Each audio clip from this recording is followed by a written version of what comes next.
The Theosophical Society presents Occult Commentaries, featuring C.W. Leadbeater,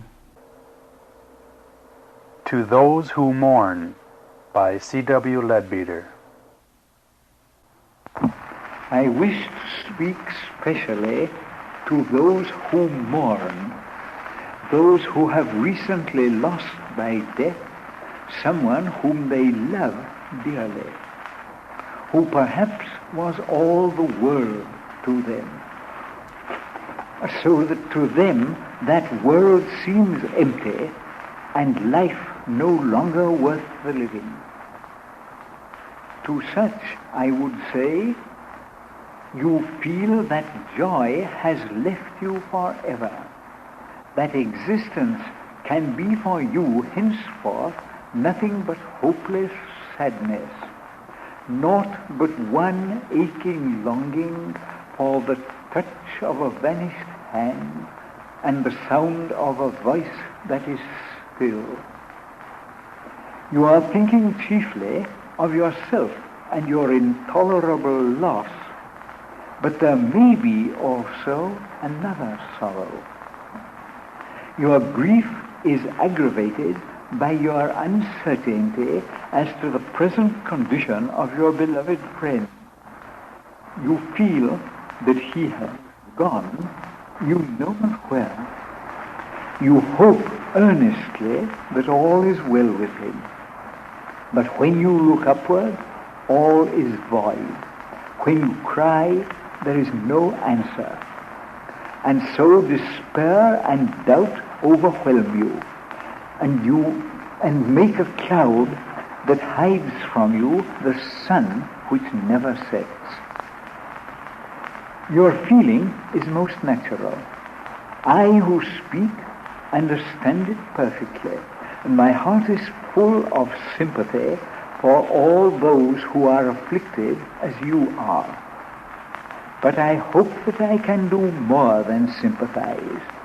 I hope that I can bring you help and relief. Such help and relief have come to thousands who were in your sad case. Why should they not come to you also? You say, how can there be relief or hope for me? There is the hope of relief for you because your sorrow is founded on misapprehension. You are grieving for something which has not really happened. When you understand the facts, you will cease to grieve. You answer, my loss is a fact. How can you help me unless indeed you give me back my dead? I understand your feeling perfectly, yet I would ask your very earnest attention to what I am going to tell you. First, I want you clearly to understand that I am not offering you vague and speculative consolation. I am speaking to you of definite facts which I personally know to be true from many years of experience. Nor does it rest upon my testimony alone. There is a large literature on the subject which I recommend you to study, in which hundreds of cases are given, and testimony is piled upon testimony till you can no longer refuse to believe. Some of the evidence I have quoted in a book called The Other Side of Death, to which I would refer anyone who wishes to look more deeply into these matters.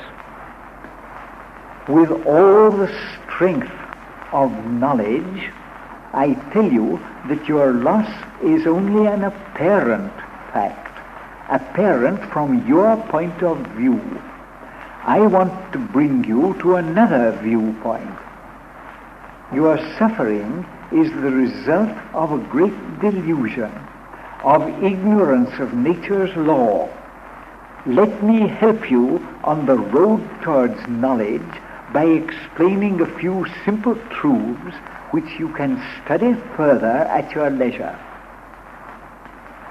You need be under no uneasiness or uncertainty with regard to the condition of your loved one, for the life after death is no longer a mystery.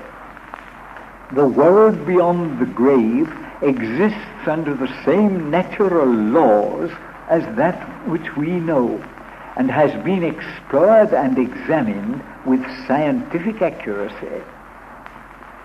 You must not mourn, for your mourning does harm to your loved one.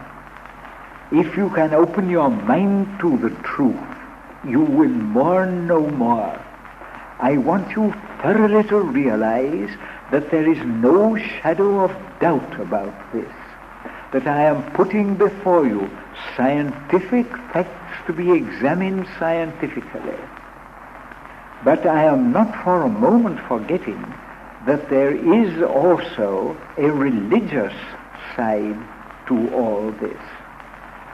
But the proper study of that will only strengthen the conviction which I have tried to impress on you, to show you that the attitude of mourning is a faithless attitude, an ignorant attitude.